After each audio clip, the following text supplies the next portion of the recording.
عليكم ورحمة الله تعالى وبركاته. أهلا وسهلا بكم في وصفة جديدة وفيديو جديد من قناتكم شهوات أم يوسف. اليوم إن شاء الله كما كتشوفوا غادي نقدم لكم هذه مائدة الغداء المتنوعة والاقتصادية، والأهم من هذا أنها صحية، واللي كتكون من الطبق الرئيسي اللي هو طبق السمك المشوي في الفرن. عندي هنا سلطة الطماطم والباذنجان، طبق الفول الشعبي مع زيت زيتون، سلطة البطاطس، والسلطة الكلاسيكية سلطة الخس والطماطم، وهنا كذلك عصير الجزر والخوخ، وبطبيعة الحال الخبز المحضر في البيت من دقيق القمح الكامل. إن شاء الله أتبعوا معايا المراحل ديال تحضير هاد الوصفات كلها هي في هاد الفيديو هذا. بالنسبة للسمك، أول حاجة كناخدو السمك ديالنا، تنخلطو كلشي هنا، تنضيفو الملح،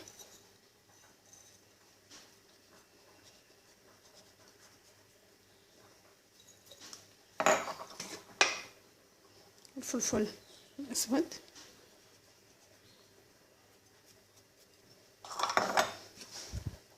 زيت الزيتون،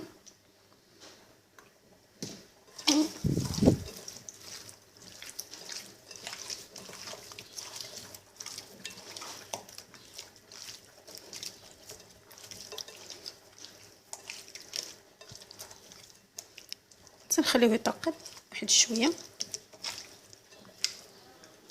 نزيدوه باش ما ينشفش لينا في الفران. تنخليوه يترقد واحد نص ساعه ومن بعد نديروه يطيب. ناخدو لاطه نفرقو فيها ورق المطبخ وندهنوها واحد شويه،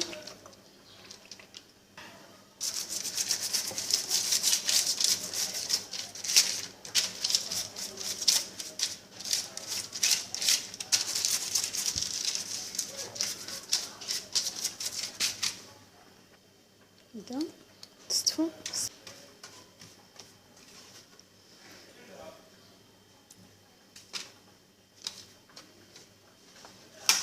تندخلوه الفرن. بالنسبه للطماطم، سلطه الطماطم، اول حاجه ندهنو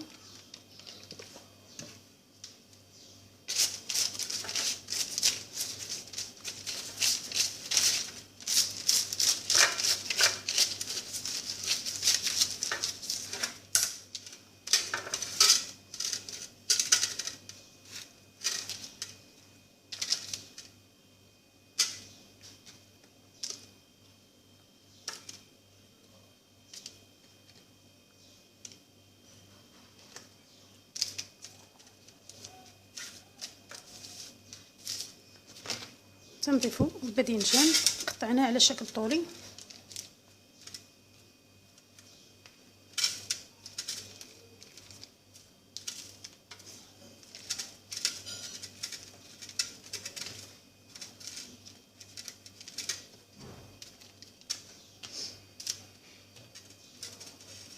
تنضيفو الملح،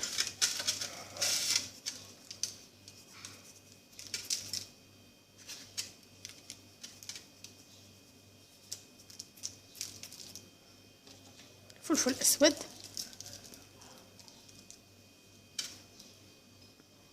كمون،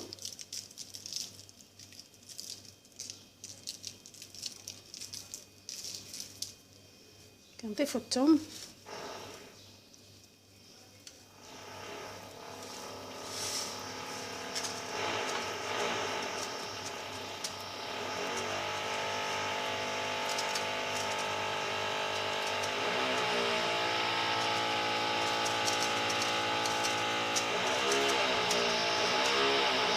نضيفو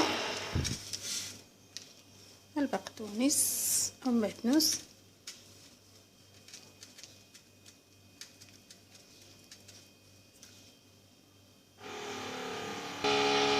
نضيفو زيت الزيتون،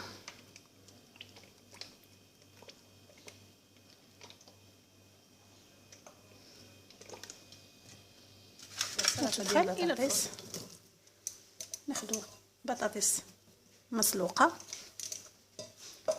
نضيف ليها البصل،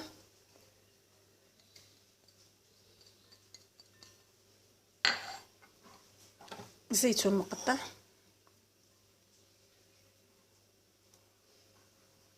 قزبر مكنوس،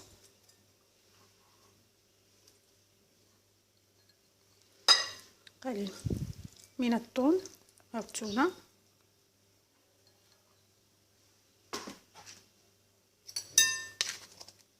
ملح،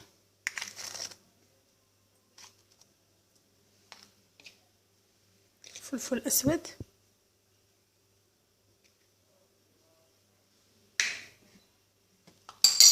والقليل من الخل،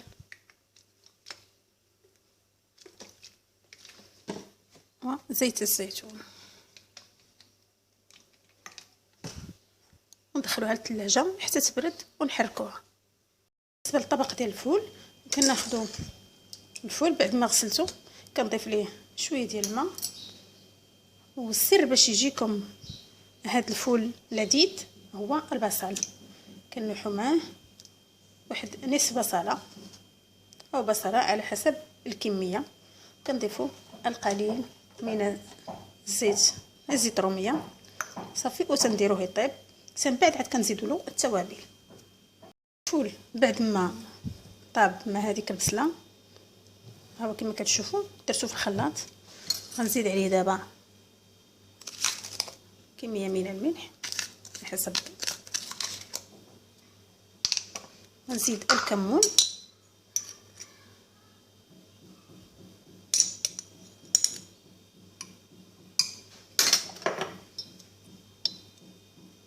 قليل من الفلفل الاسود، وغنضيف زيت الزيتون وخلط الكل.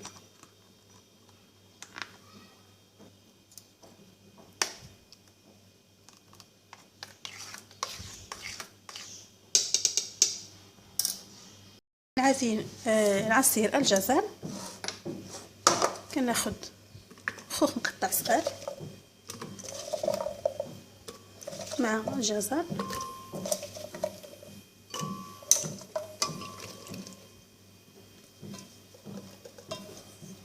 تنضيف له السكر والقليل من الماء، ونخلط الكل.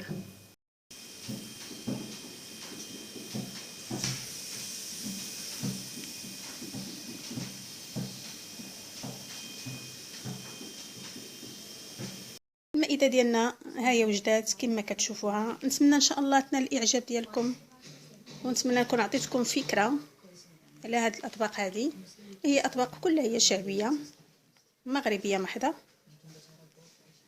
يعني كيبقى دائما كفكره. ان شاء الله الا عجبتكم هاد لا فيديو هذه ما تنساوش ديروا جيم وتبارطاجيوها مع الاصدقاء ديالكم. ما تنساوش كذلك الاشتراك في القناه. والسلام عليكم ورحمه الله تعالى وبركاته.